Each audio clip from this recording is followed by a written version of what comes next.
Donc bonjour à tous et à toutes, nous sommes le lundi 27 juin 2022 et donc je fais cette vidéo qui porte sur le dispositif du mois et ce mois-ci je vais évoquer le programme de médicalisation des systèmes d'information PMSI utilisé au sein des établissements de santé, défini comme un outil de description et de mesure médico-économique de l'activité hospitalière.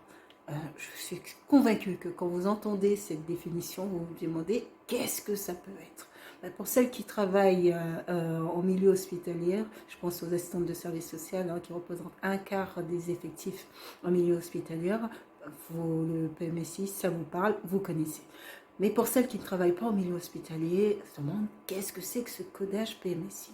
L'objectif tout simplement de ce codage, c'est de standardiser, de rationaliser l'activité, tant par le volume que par la durée de séjour des patients. Ça a été mis en place, officiellement rendu obligatoire en 1991. Il est apparu en 1980 et il s'est développé non seulement dans 4 champs: la médecine, chirurgie obstétrique, service de soins de suite et de réadaptation, en psychiatrie et en hospitalisation de jour. Voilà.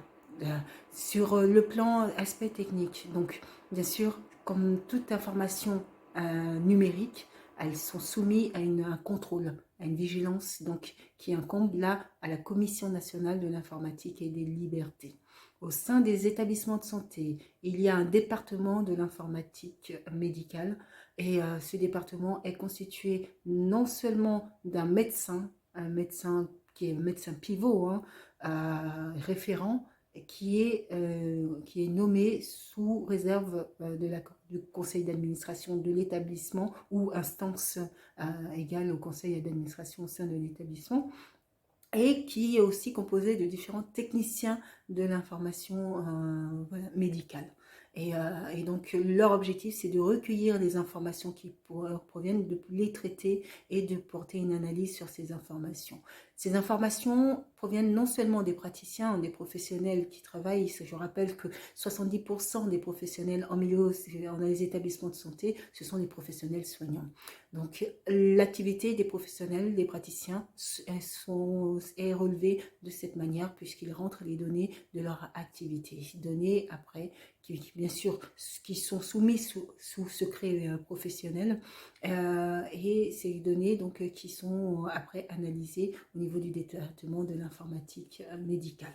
Donc voilà, c'est un outil d'allocation budgétaire et qui permet aussi d'adapter le budget. Je rappelle que les établissements de santé sont financés, pour la plupart des établissements de santé, sont financés sous la tarification, la T2A, la tarification à l'activité.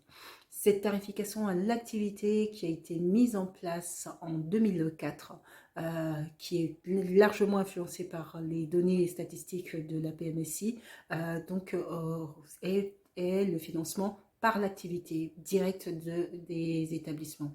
Ainsi, les données qui sont transmises par ces établissements sont après analysées par l'agence régionale de l'hospitalisation. Et cette agence régionale, c'est elle qui, dans le contrat pluriannuel d'objectifs et de moyens, qui va définir les ressources et les moyens qui vont être alloués aux établissements de santé.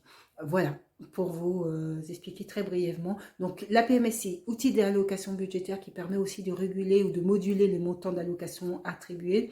Elle permet la mise en place des tableaux de bord et d'analyse statistiques sur le plan également national. Ça permet de faire un référentiel national des statistiques sur l'activité des établissements de santé. Voilà, sur ce, je vous souhaite de passer une très bonne soirée. Au revoir.